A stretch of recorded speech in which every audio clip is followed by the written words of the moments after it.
Hey guys, hope you're well. Jesus is love. Okay, so I wanted to talk about a non-controversial topic. I'm sure nobody has any strong views on this, right? Let's talk about the homosexual and transgender agenda. Okay, you heard me say Jesus is love, right, at the start. So probably expecting me to say certain things, right? Okay, I'm going to say this. Okay, so other people have spoken about this, that in um, the idea of secret societies or occult societies, there's this idea that they use homosexuality as a means of initiation, or homosexual rituals are used in order to initiate people, or even as a form of, as part of like a ritual for a magical ceremony, right? No, it's missing crazy, but there's some interesting videos out there. There's one by Young Pharaoh, which is a really interesting one. He talks about hip hop and about how there's these kind of elements in the hip hop community. And I've seen other things as well, right? And other people have spoken about the transgender community, right? There's a guy called David Icke, who I'm not a fan of, but he's very well known in the conspiracy community, right? And he talks about the transgender agenda, or transgenderism is not really about transgender people. What it's really done is to try to blur the lines between male and female, and to blur any kind of distinctions there are. And so we move towards a transhumanist age, to usher in this idea that we can change ourselves, so that it will lead people to believe that transhumanism is okay. The idea that we can merge with technology and lose any distinction of what it means to be human. Okay, so is homosexuality wrong? According to, should all Christians believe homosexuality is wrong? I'm not. You know what? I don't even call myself a Christian. I just say I'm a follower of Jesus, and I'm more gospel based. That's what I call myself, right? Bit complicated, but I won't go into it right now, right? Okay, so there's a great book written by a guy called David Gushee, who was one of the leading Christian ethicists in America. An ethicist is somebody who deals mainly with ethical positions, and he got attacked a lot and even pushed out of his community, because he wrote a book called Changing Our Mind, which was about the idea that maybe homosexuality isn't wrong. And he went into like the works of, like, even to do with Leviticus, when they talk about homosexuality, or seem to talk about homosexuality, and the translations to do with Paul, when he talks about men laying with men, etc. And he went into depth in terms of what the translations were, that Paul actually used new words that had never been seen before, so people had to infer what the meaning was. And if I remember right, one of the meanings is that the idea was, it was about unnatural acts, men engaging in unnatural acts, and that could refer to the horrific. I'm thinking about, it's horrific, that the kind of thing that Roman emperors would engage in, which was rape of house guests and raping boy servants, right? And the rampant pederasty, right? The rampant pedophilia in those kind of societies too. And also, this is a key one, the kind of acts that went on in temple worship, because in temple worship, in like these kind of occult ritual societies, right, what they would do is they would engage in homosexual acts in these kind of temples to these deities, right? So here's the key thing: what seems to be the commonality of this, right? Is that the idea of what the occult likes and what these spirits like, what these deities like, is to try to corrupt human beings, is to try to steer them away from what is natural. And what I mean by natural, I'm not talking about simply what is instinct, or what is primal. I'm talking about what is best for us, right? So what is best for us is what is natural in its definition of what I'm talking about. So what these societies want to do is to corrupt. They want to corrupt. They like to corrupt innocence. They like to corrupt people from what is natural. So there's nothing wrong with being homosexual, and there's nothing wrong with being transgender if that truly is how you naturally are, meaning it's what's best for you. The issue with these occult societies, and when you look into some of these things to do with like the rap industry or other industries where they try to turn people or bribe people into engaging in homosexual acts, is they're purposely, intentionally doing something against somebody's nature. If somebody's not naturally homosexual, then they'll try to encourage them to engage in a homosexual act. And that gives them some kind of thrill, or feeds some kind of energy that they have, right? I mean, I'm a conspiracy theorist to a degree. Like, when I connect dots that maybe shouldn't be connected, I don't know. But certain dots, like when I see that they put every black man in the movies in a dress at some point in their career, I'll be connecting them down like, wow, all these brothers got to wear a dress. That's happened to me. I'm doing a movie with Martin. Yeah. the movie's going good. So I walk in the trailer. I'm like, man, this must be the wrong trailer because there's a dress in here. They come in. The writer comes in. I think he's the writer. He's like, Dave, listen, we got this hilarious scene where Martin's sneaking out of jail. So he disguises you as a prostitute. And he put this dress on. And what? A prostitute? No, I'm not doing that. I don't feel comfortable with that. That should have been in the discussion. What? You don't feel comfortable with it? I mean, it's a hilarious bit. All the greats have done it. So, well, if all the greats have done it, it's kind of hacky, right? You're right. So why don't we just not do it? Because I don't feel comfortable wearing a dress. Oh, come on, Dave. Listen, we got it all set up. We're supposed to shoot. Every minute you waste costs this much money. You know, the pressure comes in. He said, I'm not wearing no dress, man. I'm funnier than a dress. Just give me something funny to say. I don't need to wear no dress to be funny. What am I, Milton Berle?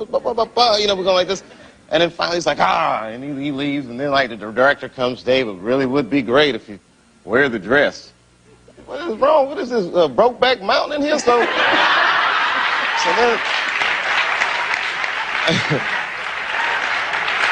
wear the dress. I don't want to wear the dress. I want to wear this dress. You know what I mean? This is, oh, gosh, this guy's so difficult. They leave. Now the producers comes, come on, David, would be so great. I mean, and then I started thinking about it. All the comics that I've seen, man, you know, strong brothers, why they be putting us in these dresses? But the minute it was clear, I was adamant, I'm not wearing a dress. I'm not wearing the dress. All right, fine. Think of something else. Guy comes back 10 minutes later, the whole new scene. Hot damn, how did you write the scene so fast? You know, it's like, so you got to take a stand. Because you're corrupting somebody, right? And the same is true with transgenderism. There has been a massive problem here in the UK. I've read about it.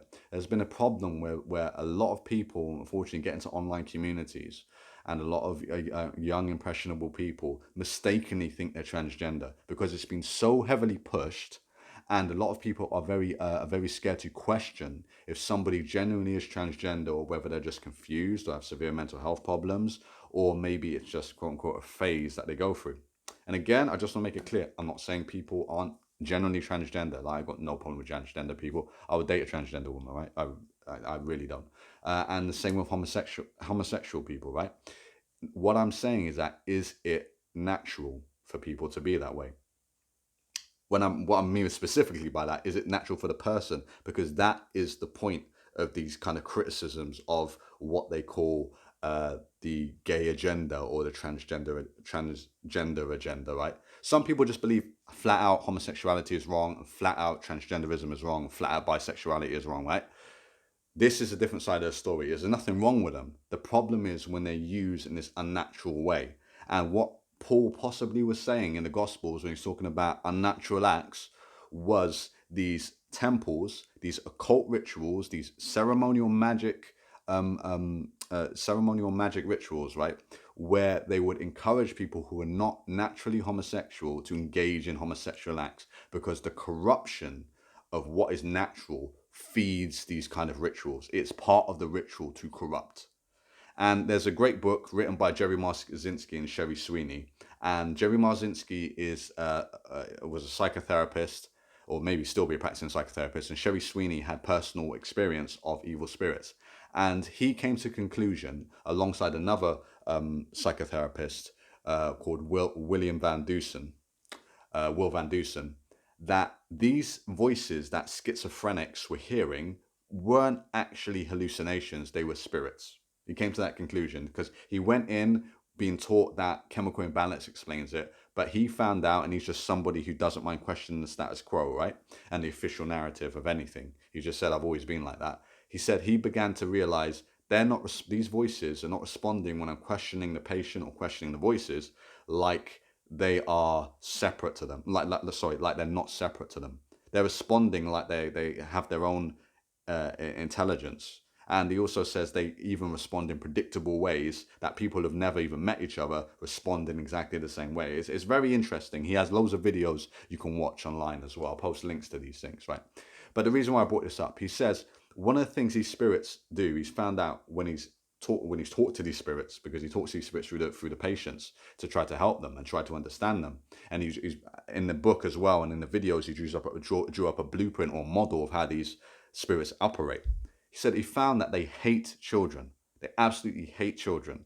And he found that also these entities, these spirits, love to corrupt. They love to defile. They love to destroy innocence or the natural.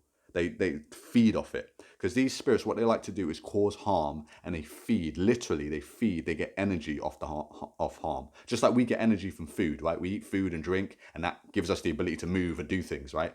They feed, they literally get energy to do things from harm. They absolutely love to harm. And what gives it, one of the things they love to feed on is the corruption of the natural. For you to go against it, for you to go for that, because that is harm. To go against what is natural is harmful, and they feed off that. So what I'm talking about, when you see these, why do these secret societies, you read some of the things like Jimmy Savile, and you read some, and you can look even deeper into, like, there's a great documentary called UK's Hidden Shadow on Sean Atwood's channel, UK's Hidden Shadow. Horrific, really horrific documentary. Why do some of them engage in paedophilia? Why is the story of True Detective, True Detective season 1, which is probably my favorite show of all time, along with Lost, right? The true story behind that was a pastor who came in, who confessed to the police that he was engaging in satanic ritual sexual abuse of children. I'm not making this up. You can see for yourself. Convicted of sexual abuse with doing the satanic rituals. Why are they defiling them? Because they, like I said, they feed these spirits that they're in contact with, that they're aligning themselves with, feed off corruption. That's why they encourage them to do things like pedophilia. That's why they encourage them to do things like try to encourage people who aren't homosexual to do homosexual acts. Or they may encourage people to become transgender who aren't actually transgender. They get off on getting people to go against what's natural. Right. So that's an alternative perspective. Okay. So the perspective is, just to reiterate, nothing wrong with homosexuality, nothing wrong with bisexuality, nothing wrong with transgenderism. The problem is when you're encouraging people to go against what is natural for them, because not everybody is homosexual, of course, not everyone is bisexual, not everyone is transgender, and that's fine. And so so that's the whole point of this video, is just to give an alternative perspective to that, because because I don't think there is much of maybe a nuanced ground where people who are homosexual, transgender, or bisexual can kind of feel attacked or ostracized when they're looking into people who are researching into things like this kind of esoteric agenda, or this kind of occult societies, right? Secret societies. So anybody out there, you're listening, Jesus is love and Jesus loves you. Okay, take care. It's a level of success where it's a door. It's a door. When you platinum and you getting 50,000 a show, I've been there. There's a door that you could walk in. I'm not sure if it's homo or if it's Illuminati. I just didn't take that though. I went straight. What do you mean? Listen. When you get to a level of success, when you getting 30, 40, 50,000 a show, you platinum, you running across the world. There's 3 different doors, right? There's 3 different ways to walk. There's to the left, there's to the right, and then there's straight. Straight is you're on your own. Let's see if you continue this success, young man. Okay. Let's see if it's all about your skills, young man. Let's really see that. Okay. When you went straight. To the right, I'm not sure if that's the homo shit right there. And then there's to the left, I'm not sure if there's some sacrifice shit going on right there. I'm not sure because I went straight. But I was offered these doors. It's just you were offered some gay shit? I don't, no. I'm saying that to the right when I seen it, those was those guys over there. You know what I'm saying? Those different people, which I have no problem with. That's y'all. You feel me? And I just chose to go straight. And I haven't been platinum since.